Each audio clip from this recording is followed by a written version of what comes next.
अमर क्यों नहीं होते हम? हेफलिक लिमिट एक्सप्लेन्ड। क्या आपने कभी सोचा है कि आखिर क्यों इंसान अमर नहीं हो सकता? क्यों हम एक समय के बाद बूढ़े हो जाते हैं और हमारी उम्र खत्म हो जाती है?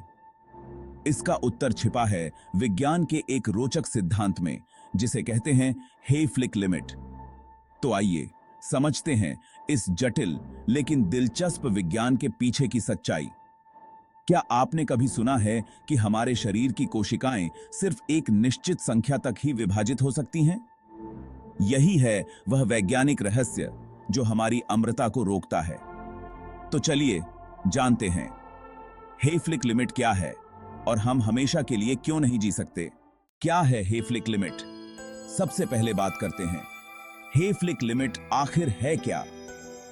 1960 के दशक में एक वैज्ञानिक लियोनार्ड हेफलिक ने यह सिद्धांत दिया था कि हमारे शरीर की कोशिकाएं केवल एक सीमित संख्या में ही विभाजित हो सकती हैं।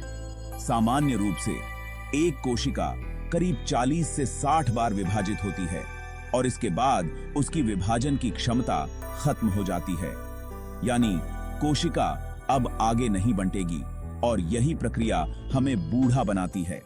कोशिकाओं का विभाजन और डीएनए की भूमिका। हर बार जब हमारी कोशिकाएं विभाजित होती हैं, हमारे डीएनए के सिरों पर स्थित टेलोमियर छोटे होते जाते हैं। टेलोमियर छोटे सुरक्षात्मक कैप्स की तरह होते हैं जो डीएनए को क्षति से बचाते हैं। लेकिन जब यह टेलोमियर बहुत छोटे हो जाते हैं तो कोशिका विभाजन बंद कर देती है। इस तरह हमारी कोशिकाएं धीरे धीरे अपनी उम्र पूरी कर लेती हैं और मरने लगती हैं। टेलोमियर और बुढ़ापा। आप सोच रहे होंगे कि टेलोमियर का छोटा होना बुढ़ापे से कैसे जुड़ा है। टेलोमियर की लंबाई का संबंध सीधा हमारी उम्र से है। जैसे जैसे टेलोमियर छोटे होते हैं, हमारी कोशिकाओं की मरम्मत की क्षमता घटती जाती है। इसी कारण हमारा शरीर धीरे धीरे कमजोर और बूढ़ा हो जाता है। अब सवाल यह उठता है कि अगर हम टेलोमियर की लंबाई को बनाए रख पाएं, तो क्या हम अमर हो सकते हैं? वैज्ञानिक इस दिशा में काफी शोध कर रहे हैं। टेलोमेरेज नामक एंजाइम को बढ़ाकर कोशिकाओं के विभाजन को लंबा किया जा सकता है। कुछ शोधों में देखा गया है कि टेलोमेरेज की मदद से टेलोमियर की लंबाई बढ़ाई जा सकती है, जिससे कोशिकाओं का जीवन लंबा किया जा सकता है। लेकिन क्या यह हमें अमर बना सकता है? इसका उत्तर अब भी शोध के अधीन है।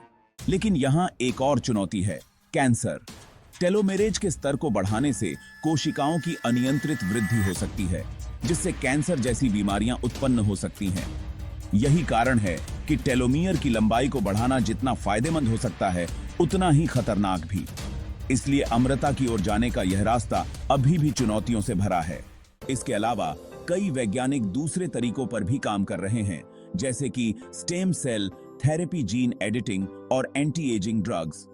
लेकिन ये सभी तरीके अब भी प्रारंभिक चरणों में हैं और यह कहना मुश्किल है कि क्या ये हमें हमेशा के लिए जवान बनाए रख सकते हैं। फिर भी इन शोधों में यह जरूर दिख रहा है कि बुढ़ापे की प्रक्रिया को धीमा किया जा सकता है। अगर हम भारतीय आध्यात्मिकता की ओर भी देखें तो वहां भी अमरता का विचार मौजूद है। योग और ध्यान जैसी प्रथाओं में माना गया है कि शरीर के साथ साथ आत्मा को सशक्त करने से व्यक्ति लंबा और स्वस्थ जीवन जी सकता है। हालांकि यह शारीरिक अमरता के बजाय आत्मा की अमरता पर जोर देता है। अमरता का विचार जितना रोमांचक है, उतना ही यह नैतिक और दार्शनिक सवाल भी खड़ा करता है। अगर इंसान अमर हो जाए तो क्या जीवन का अर्थ बदल जाएगा?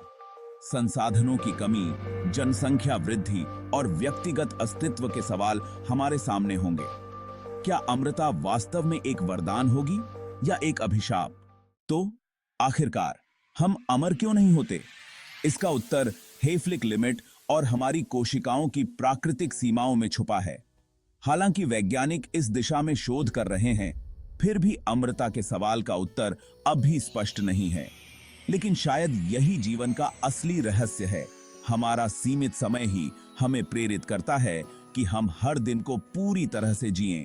अगर आपको यह जानकारी रोचक लगी हो तो इस वीडियो को लाइक और शेयर जरूर करें और हमारे चैनल को सब्सक्राइब करें ताकि आप ऐसी और भी वैज्ञानिक जानकारियां सबसे पहले पा सकें। मिलते हैं अगले वीडियो में। तब तक जीवन को पूरी तरह से जिएं।